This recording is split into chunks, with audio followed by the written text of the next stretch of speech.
Bonjour tout le monde. Donc, je vais vous montrer comment j'élabore personnellement mon activité de compréhension de l'écrit. Alors là, j'ai pris un exemple.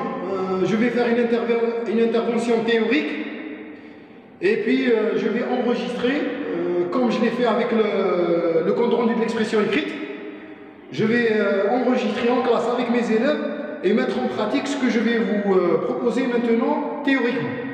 Donc, moi généralement, lorsque je fais une compréhension de l'écrit, je commence toujours par la préparation à la lecture. Deuxièmement, compréhension globale. Troisièmement, c'est la compréhension fine. Et là, j'amène les élèves à relever le message du texte.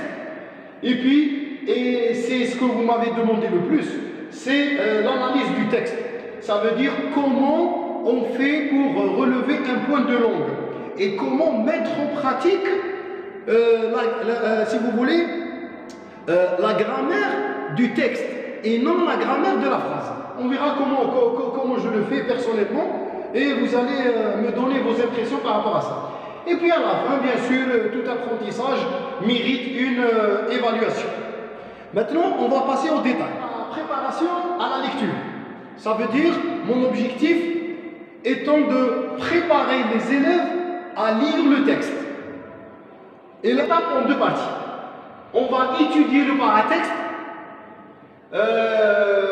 Je suis sûr que tout le monde le fait. On dégage les photos s'il y en a. Ça veut dire qu'on va relever tout ce qui entoure le texte. On va relever des photos. On va faire décrire des photos aux élèves si on a des photos, ou bien une carte géographique, ou bien des statistiques. Et puis, on va relever l'image du texte. Ça veut dire si le texte est en prose, en poésie, le nombre de paragraphes. Et puis, je relève le titre. Et là, c'est très intéressant. Pour le titre du texte, je dois m'intéresser beaucoup plus au titre parce que généralement, les titres sont révélateurs de la thématique du texte. Et du coup, je cherche une explication auprès des élèves par rapport à ce titre.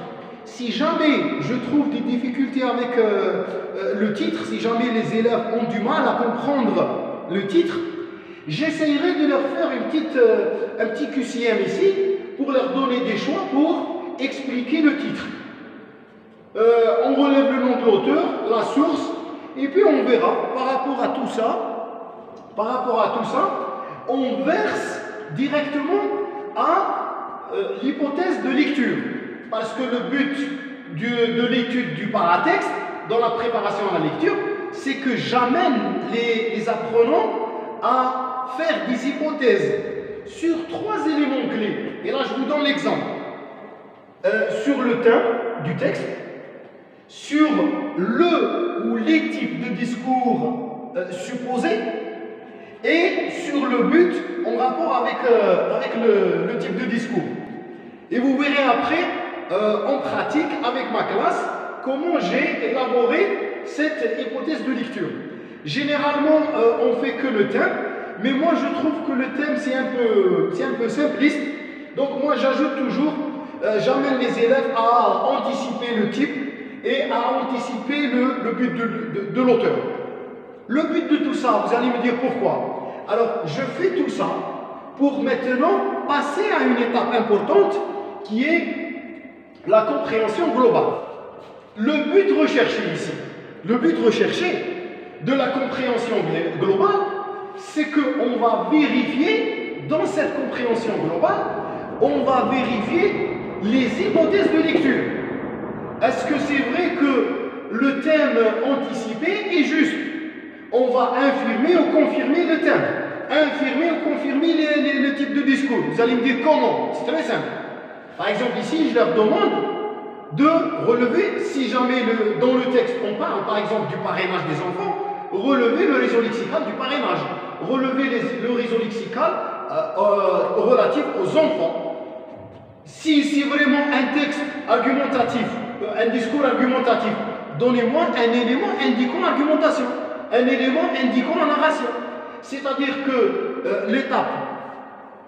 l'étape de la compréhension globale, elle est au service de la confirmation ou de l'infirmation de l'hypothèse de lecture.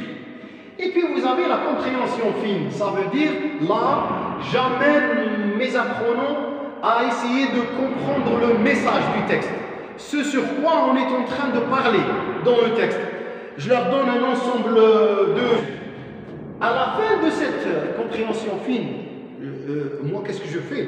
Je sollicite les élèves à résumer oralement cette partie, de sorte qu'ils sont en train indirectement de résumer le texte. Ça veut dire, je suis en train de les préparer au compte rendu objectif lors des examens assignés. Maintenant, on passe à l'avant-dernière étape, cruciale pour certains, qui est l'analyse du texte. Maintenant, caractéristique du discours à travers le fait de relever quelques points de langue. Un ou deux points de langue, ça va être suffisant pour moi. Il ne faut pas trop chercher des points de langue au point où l'élève il sera un peu perdu. Donc, comment je procède? Par exemple, dans ce texte, bien sûr, là c'est pour les deuxièmes années, le plaidoyer et le réquisitoire, je vous invite à lire le texte, page 56, parrainer un enfant du bout du monde. D'abord, avant de commencer réellement l'analyse du texte, je vais essayer de chercher le but. Je leur propose ici des choix. Dans quel but a-t-on écrit ce texte? Il va relever sensibiliser les lecteurs à parrainer des enfants. Le fait de relever ce but, maintenant, je vais pousser l'élève à relever des arguments qui sont propres, qui sont utilisés par l'auteur pour, ça veut dire, atteindre ce but. Comment il va sensibiliser les lecteurs à parrainer des enfants? À travers des arguments. Et là, j'amène l'élève à déterminer des types d'arguments, arguments d'expérience, arguments logiques, exemples à valeur d'argument. Et là, puis les moyens linguistiques. Qu'est-ce que je fais? Je prends un passage du texte, je mets un tableau, je cite, je nomme le fait de langue, je cite le fait de langue du texte. Je le ramène du texte, je le mets ici. Je le nomme, je vais le nommer. J'explique ce fait de langue en rapport avec le discours. Et puis à la fin, je m'entraîne. Alors, je mets en place ce tableau.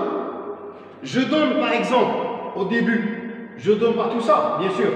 Je vais essayer de donner une partie. Par exemple ici, je donne le passage, je supprime, je nomme, je supprime, j'explique. Et je garde, je montre. Ça veut dire, l'élève doit déterminer que grâce à étudier locution exprimant la cause, utilisée dans le but de exprimer une cause, procédé avancé par l'auteur pour donner un argument. Vous remarquez comment je dois mettre un lien entre le point de langue et le discours du texte. Ça veut dire comment l'auteur a mis en place le discours argumentatif. C'est par la cause, par l'expression de la cause. Et là, qu'est-ce que je fais? Si vous avez une autre expression exprimant la cause dans le même support, vous allez demander à l'élève de la chercher.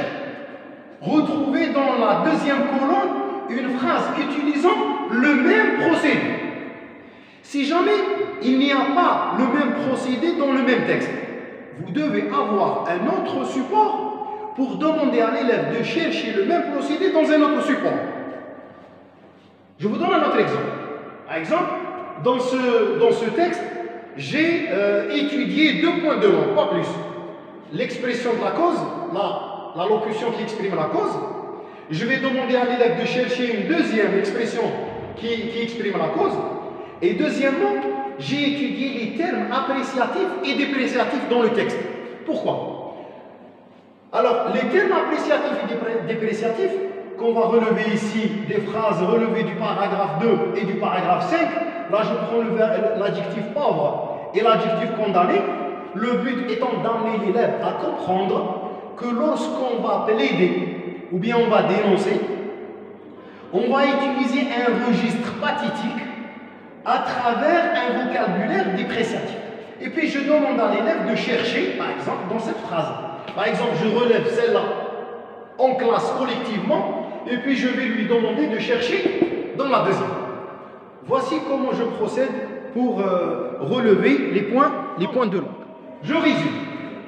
Pour analyser le texte, après avoir préparé l'élève à la lecture, après avoir relevé les réseaux lexicaux et confirmé et infirmé les hypothèses de lecture, après avoir compris le message du texte, je passe à l'analyse sous forme d'un tableau comme ça.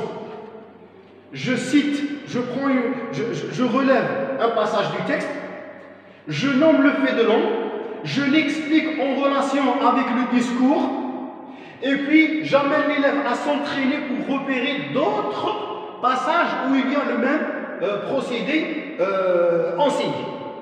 Et puis à la fin, ici, bien sûr, à la fin, vous allez avoir, comme je l'ai dit, l'évaluation, bien sûr pour évaluer les élèves. Et là, je vous invite à évaluer les élèves avec un autre texte.